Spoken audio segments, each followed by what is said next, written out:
It is said that when you walk to the gates of the Cook County Jail, you don't just leave the street behind. You enter a parallel world, one where the rules you knew outside are suspended, replaced by a harsher, invisible code. In here, gangs don't just exist, they recruit. They organize.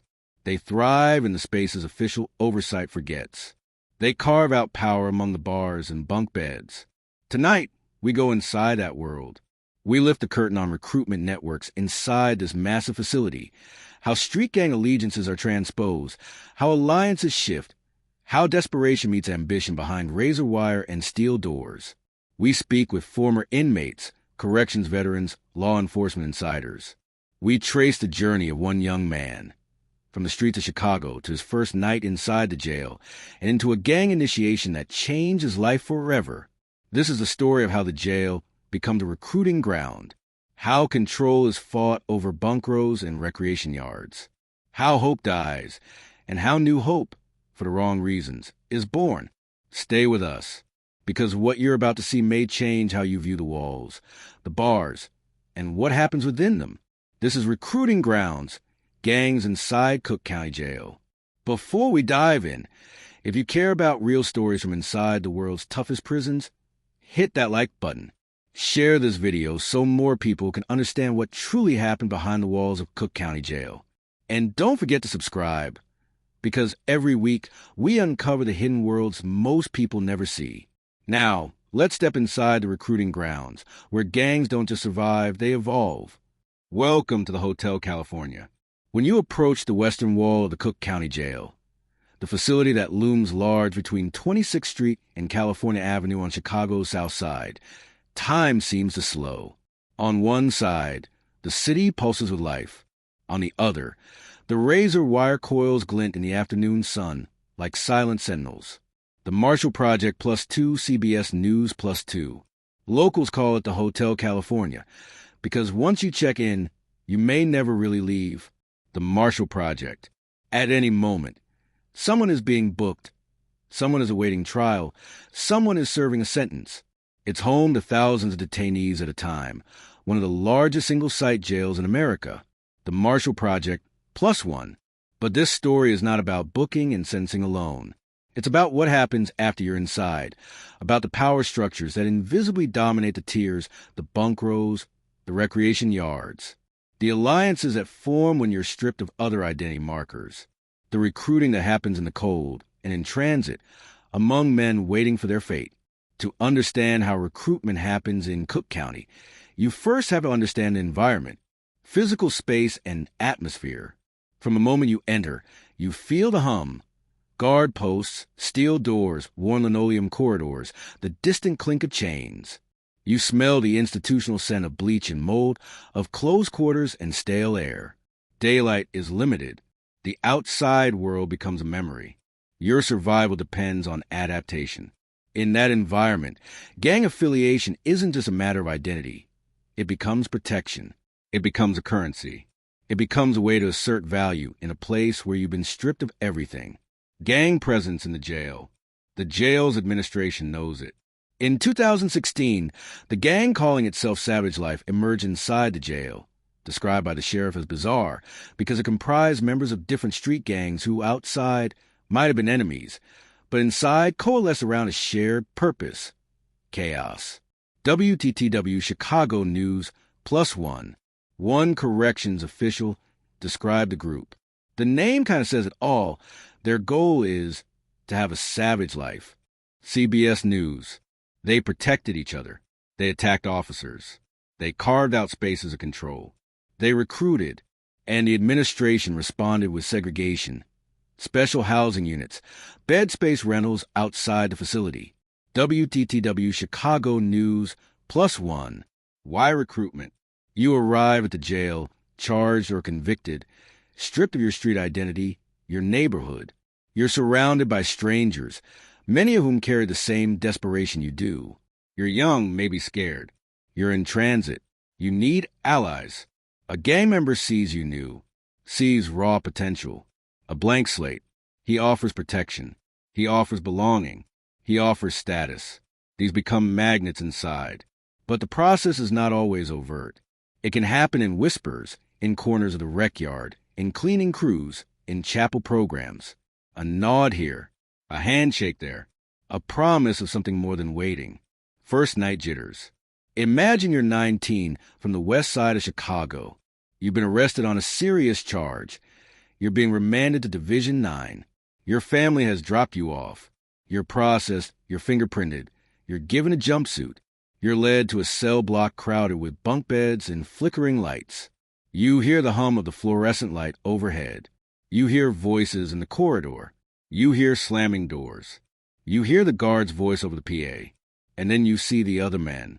Some older, some younger, some walking with a swagger, some sitting quietly staring at the wall, some laughing, some looking at you. You are now one of them, and you will be looked at for what you bring, for what you might become, for who you might join. The recruiter watches. A veteran inmate, let's call him T-Zone, alias, for anonymity, has been inside for 3 years, awaiting trial. He's quiet, introspective, but he has built alliances. He has earned respect.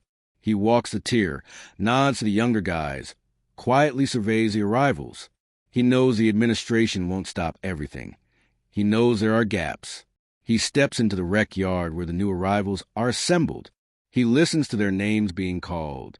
He watches them shuffle in orange jumpsuits. And he picks one, the new guy from West Side. The new guy has that look, raw, nervous, not yet aligned. T-Zone approaches him during free time. He leans in. He asks where you're from. He asks if you got someone watching your back. He offers you a lighter, a job with the kitchen crews, access to phone time, maybe even protection. You nod. You say you'll think about it. But you already know the offer and the price. The offer is simple. Join us. We'll watch your back. We'll give you status. We'll protect you. The price. You follow our code. You provide what we need. You do what we say when we say it. You keep your mouth shut. For some, the trade is worth it. They're young, scared, in transit. For others, it feels like choice by coercion. But in the walls of the jail, the difference is often meaningless. Walls aren't enough. The administration may attempt to segregate gang members, move them, but the physical walls don't stop recruitment. In fact, they sometimes accelerate it. Because the population is compressed, the bonds are intensified. With limited oversight, the system struggles. As one report put it, this new gang inside the jail started about a year ago at the 2 maximum security divisions. Today, there are 56 members. WDTW Chicago News. This escalation testifies to pull. The environment itself becomes a recruiting ground. So you're inside now. You've made it through intake. You've been assigned your bunk. You're meeting other inmates. The guard voice echoes behind you. You realize you're vulnerable. The question becomes, who will you turn to? Will you rely on yourself, or will you accept the offer? The first 30 days. The first 30 days inside Cook County Jail are more than just a waiting period. They're a psychological test, a social initiation, and for many, an unspoken recruitment phase. The arrival. It begins in Division 9, maximum security. Concrete floors, narrow tiers, and cells stacked like honeycombs. A long hallway hums with static electricity from ancient wiring. Each door has a story. Each inmate a chapter. Among them is Jamal, 19 years old, arrested on a gun charge, still awaiting trial. He's quiet, eyes scanning, mind racing. He's not hardened yet, but he knows the streets. West Garfield Park raised him on survival and silence. Now he's wearing orange. His shoelaces are gone. His belt confiscated. His body, a number in the system. But even before he steps into his assigned tier, someone has already noticed him. Inmate hierarchy inside Cook County isn't chaos. It's organized chaos. Every range, every tier, every dormitory, claimed by invisible ownership. Latin kings, gangster disciples, vice lords, black disciples, for corner hustlers. Chicago's infamous street tribes are all here, reshuffled, restructured, adapting behind bars. And each division is a recruiting ground. The eyes that watch. Inmates who've been in for months know the pattern. Every intake day, a fresh batch arrives. Young, scared, disoriented. Some will fold. Some will fight. All will be watched. The older inmates don't need to ask who's new. They can smell it. The fear, the hesitation, the clumsy way a rookie moves. From the upper tier, T-Zone watches. He's a mid-level recruiter for one of the larger street sets of the Gangster Disciples. He's not loud, not violent, just observant. He survived long enough to know the secret. Recruitment is patience. You don't force loyalty, you manufacture it. He spots Jamal, carrying his bedding down the corridor. Shoulders tense. Eyes low. Alone. That's the target profile. A kid with no backing, no established prison rep, no older relative inside. T-Zone doesn't approach him right away. He lets the environment do the work. The test begins. Day 3. Jamal wakes up to shouting down the tier. 2 inmates fighting over phone time. Guards rush in. Keys jingle.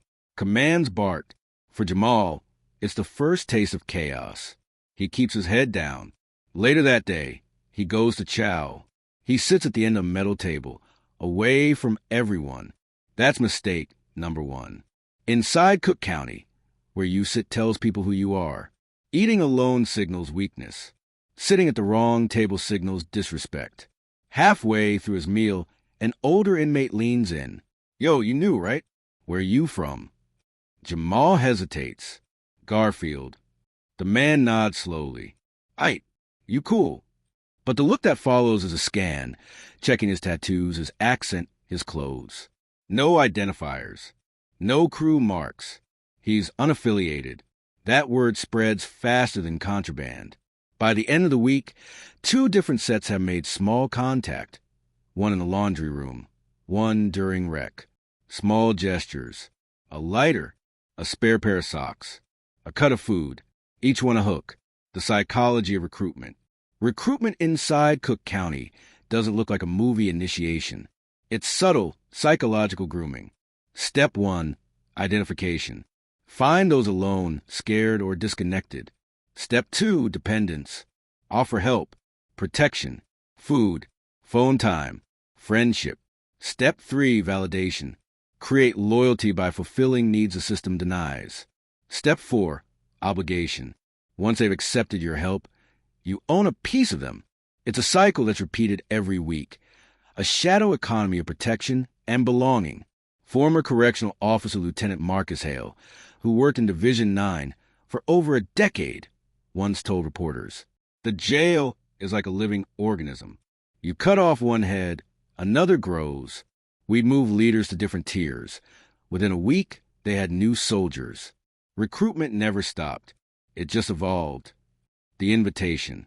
By the second week, T-Zone approaches Jamal directly. It happens during tier cleanup duty. Jamal's pushing a mop bucket. T-Zone leans on a rail. Yo, lil man, I see you quiet. You good. Jamal nods. You from the West, right? Yeah. You with anybody? Nah, just me. T-Zone smiles. Can't be just you in here, fam. Not in this place. He gestures toward the cells. See, this tier, we look out for our own. You stay close, you good. You feel me? Jamal shrugs, but doesn't walk away. That's all T-Zone needs. Later that night, one of T-Zone's guys drops off a tray of food. From the homies. It's the first act of generosity Jamal's seen since arriving. He eats, silently grateful, unaware that he's just signed an invisible contract. The rule of protection. By day 15, things escalate. A guard finds a shank in another inmate's bunk. Rumors spread fast. Someone snitched. Retaliation brews. The tension is tangible. Guards increase cell searches. That night, Jamal overhears whispers when the unaffiliated guys might get jumped. He's not sure if it's him. His stomach knots. He can't sleep. At 2 a.m., his door slides open. A correctional officer yells, "Out for showers!" He steps out cautiously. As he walks past T-Zone's cell, a low voice calls out, "Yo, lil man, you straight? Come through." Inside the cell, 3 men sit on bunks, watching the tier. T-Zone slides over. "Word is someone's gunning for you, bro. You want to handle it?" Jamal nods instinctively. In that moment, He's not thinking strategy. He's thinking survival. The next day, nothing happens. The whispers stop. He doesn't know what T-Zone did, but the message is clear. Someone protected him. And protection inside costs loyalty. The indoctrination. Week 3. Jamal's now part of T-Zone's daily circle. Morning roll call, meal lineup, rec. He's learning unspoken rules. Don't look too long at guards. Don't ask about charges. Don't use someone else's phone code. Always back your tier if something pops off. At first, it feels like mentorship. But beneath the surface, it's indoctrination, shaping identity around group survival. During rec, one of the older members, Rico, tells Jamal, "You ain't gotta be blood to be family. Out there you was alone, and here we are people now." The words hit deeper than he expects, because they fill the void his family's absence left. His mother's too broke to make collect calls. His friends on the outside have vanished. Inside, belonging replaces freedom. 8, the task. By day 22, T-Zone gives Jamal his first favor. He's asked to pass a folded piece of paper from one tier to another. Nothing major, they tell him. He hesitates, but does it anyway. He doesn't know it yet, but that note contains a kite, coded gang communication, possibly involving a hit or contraband drop. When a guard later intercepts it, Jamal's name isn't on it, but his face has now entered the radar. From this point, there's no easy exit. The officer's dilemma. Correctional officers inside Cook County walk a thin line. They know recruitment is happening. They can see it. But they're outnumbered. In some divisions, one guard oversees more than 60 inmates. Surveillance cameras cover only corridors, not cells. Former Warden Thomas Dart once described it bluntly. We're running a city inside a city. If you think you can police every whisper, every handshake, you're dreaming. For officers, the strategy becomes containment rather than prevention. They separate known gang members, shuffle tiers, tighten phone monitoring. But new recruits fill gaps instantly. Some guard develop an uneasy respect for gang order, because in a place where chaos reigns, unofficial structure sometimes keeps violence predictable. The turning point. By day 28, Jamal receives a request. There's a guy from One East talking slick. We gotta handle that. You down? It's not phrased as a question. He feels cornered. Refusal might mark him as disloyal.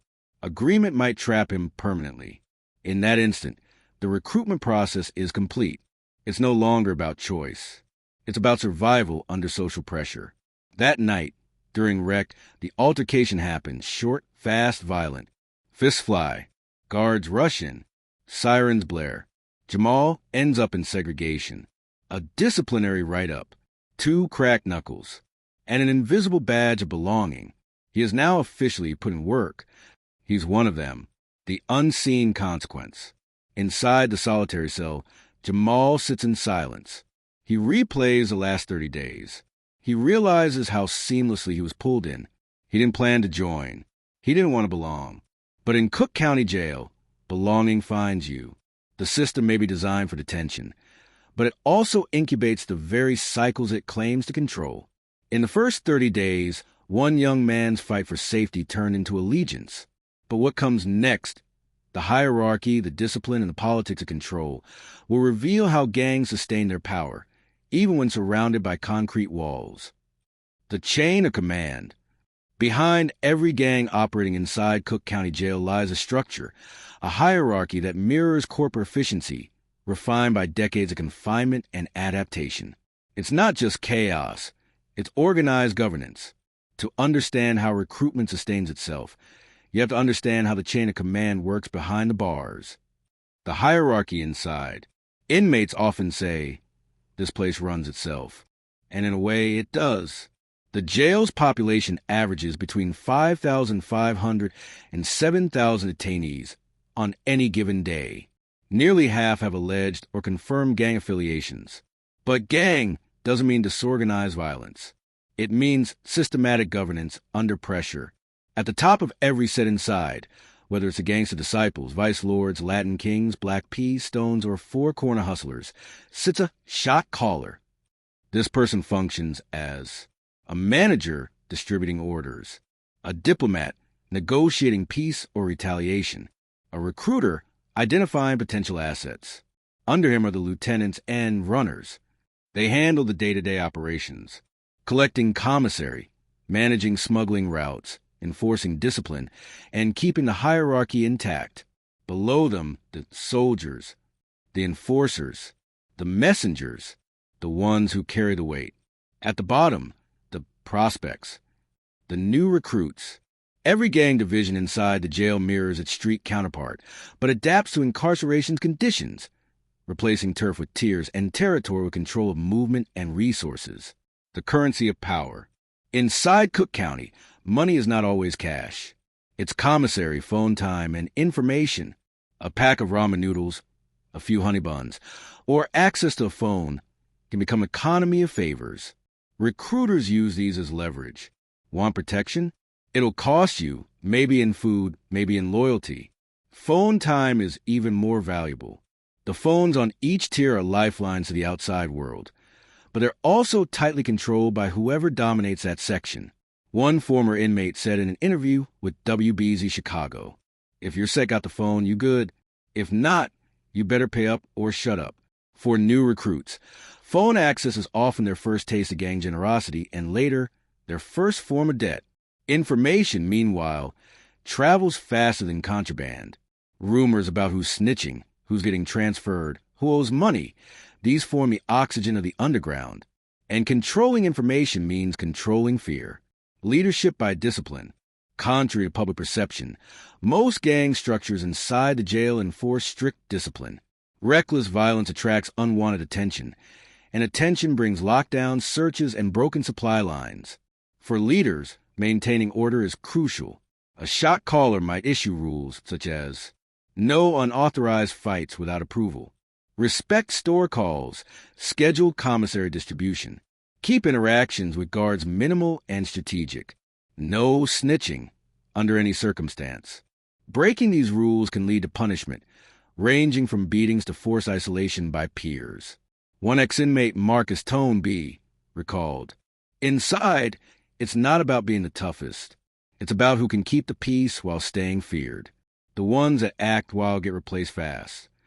This discipline creates an illusion of stability, one that even correctional staff occasionally rely on to manage population behavior. The guards in the game. Correctional officers inside Cook County operate in constant tension. Some veterans admit, off record, that gangs help maintain internal order when staffing is thin. Others resent the influence, describing it as a parallel government. A retired officer, Sergeant Daniel Cruz, said in a 2021 interview, "You can move leaders to segregation, but they still run things through messages, trustees, and even through phones. Half of our job is reaction. We rarely get ahead of them." This uneasy coexistence has led to an unspoken arrangement. A don't start none, won't be none rhythm between staff and inmate leaders. But when leadership fractures, when one shot caller is transferred or rival factions share a block, violence erupts fast. Recruiters thrive in these moments of instability because chaos creates fear, and fear makes new followers. The invisible communication network. Inside Cook County Jail, communication is its own art form. Messages, known as kites, are written on scraps of paper, wrapped in plastic, and flung across tiers with string or toothpaste caps as weights. Sometimes they're hidden in laundry bags, meal trays, or legal paperwork. A kite might contain orders for a hit, instructions for recruiting a new inmate, notes coordinating contraband flow. The jail's administration has intercepted thousands over the years, yet the system persists. Technology has added new layers too. Contraband cell phones occasionally slip through, giving gang leaders direct contact with street operations. Sheriff's deputies have confiscated phones used for drug coordination, intimidation of witnesses, and even live social media streaming from inside. To recruiters, communication isn't just about coordination. It's about identity preservation. A young recruit might be told, "You ain't just locked up. You part of something bigger. Your brothers outside know your name now." And that sense of belonging becomes a weapon more powerful than any shank. Case study, Operation Savannah. In 2019, federal investigators launched Operation Savannah, an undercover probe into Cook County Jail's internal gang network. The operation revealed that multiple high-ranking members of the Gangster Disciples were orchestrating external drug deals from inside the jail using coded phone calls and inmate messengers. The findings were chilling. Money from street operations flowed back into the jail through commissary credits. Recruits were assigned tasks to move contraband. Prospects were rewarded with food, protection, or privileges. Investigators described the system as a criminal enterprise functioning within a correctional facility. Even after multiple indictments, recruitment rates inside remained high, proof of a system too deeply ingrained to be dismantled by arrest alone. The code of silence. For both inmates and officers, silence is survival. Snitching is a cardinal sin inside. When violence happens, few speak. When a new member joins, no one confirms it. Even when recruiters are caught, inmates close ranks. One correctional investigator admitted, "We could feel recruitment happening, but we couldn't prove it. It's like trying to arrest a rumor." This code of silence keeps the jail's internal underworld intact. Jamal, from our previous chapter, now sits 2 months into his stay. He's no longer scared, he's respected. But that respect is conditional. He's learned to keep his mouth shut, to obey the hierarchy, to act when told. The line between belonging and servitude has vanished. The economics of allegiance. Recruiters also leverage familial ties and economic desperation. Inside Cook County, many inmates come from neighborhoods where gang membership was already generational. Joining inside feels like continuation, not conversion. For others, poverty plays a role. Without commissary funds or outside support, they rely on gang stores, informal lending systems where goods are borrowed at double cost. Miss a payment and you're marked. It's the same trap as payday loans, but with violence as interest. These stores create perpetual dependency, ensuring that even those who wish to leave can't afford to. Recruiters exploit this perfectly, turning need into loyalty, leadership in lockdown. When the COVID-19 pandemic hit in 2020, Cook County Jail became one of the largest single-site outbreaks in the nation. Movement was restricted, divisions were sealed. But instead of breaking gang structures, isolation made them more rigid. Leaders began communicating exclusively through trustees. Inmates assigned cleaning or delivery duties. Recruitment adapted to quarantine conditions, using whispers during food distribution or coded phrases shouted between cells. Even with staff stretched thin, the jail's underworld didn't slow down. It simply reorganized. This adaptability is what makes the recruitment ecosystem nearly indestructible. The chains paradox. Here lies the paradox. The very structure that the administration depends on to maintain order, the chain of command, is the same structure that sustains recruitment. Remove it and chaos erupts. Allow it, and the gangs consolidate power. A former warden summarized it bluntly. It's like trying to fix a leaking dam with water. The human cost. For every recruit who joins, there's a person behind the number. A son, a father, a brother. Inside, identity merges with survival instinct. The gang becomes church, employer, and family all at once. Jamal now runs errands for T-Zone. He mediates small disputes, delivers messages, and occasionally collects commissary dues. He's no longer the scared kid who arrived a month ago. He's becoming what the system rewards, compliant, loyal, and hardened. He believes he has control, but he's already a product of it. Inside Cook County Jail, power doesn't come from fists or fury.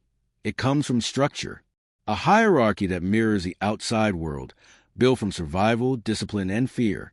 But every system eventually tests its own foundations. And in Cook County, that test arrives when loyalty collides with humanity. Inside Cook County Jail, power is a language, spoken through silence, fear, and survival. What begins as protection becomes allegiance. What starts as belonging becomes a life sentence written in invisible ink. For every inmate drawn into this cycle, another generation outside waits, shaped by the same streets, the same desperation, the same unbroken chain. If this story opened your eyes to the world most people never see, then help us shine a light on it. Hit like, so more people hear the truth behind the bars. Share this video, because awareness might be the only thing stronger than the silence that rules these walls. And subscribe to our channel for more real stories from inside the world's most dangerous prisons. This was Recruiting Grounds, Gangs Inside Cook County Jail. I'm your narrator, reminding you, sometimes the most powerful prisons are the ones we build around ourselves.